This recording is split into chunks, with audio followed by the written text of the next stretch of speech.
The argument that the renewable, the clean power sector is more expensive than the other has just been evaporating over the last 5-10 years. It's simply increasingly wrong.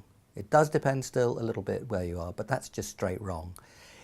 In addition, it's mistaken because of air pollution. And in addition, it's mistaken because of the damages associated with greenhouse gases and the effect on the climate. Now, of course, the effect on the climate is something that impinges on everybody around the world. The effects of pollution are pretty local.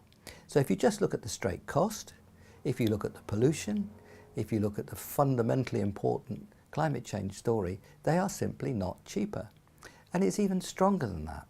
Because if you look at it from the development point of view and ask about how this influences different people in different circumstances, air pollution is a much bigger problem for poorer people around the world.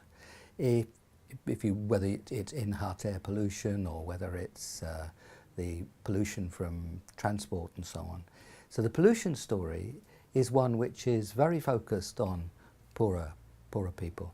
If you look at the decentralization associated with some forms of renewables, I mean decentralized solar, where somebody who wants to keep the lights in the evening so the children can study, or they can do whatever accountancy they have to do as a small firm, again, that's something which is very good for the poorer people, the smaller operator.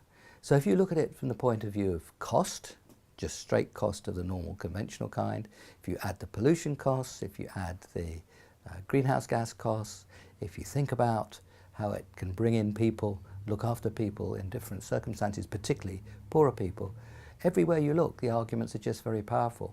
So it's a casual, lazy argument just to say, oh, renewables are more expensive, I'm not bothering. I mean, it's just wrong.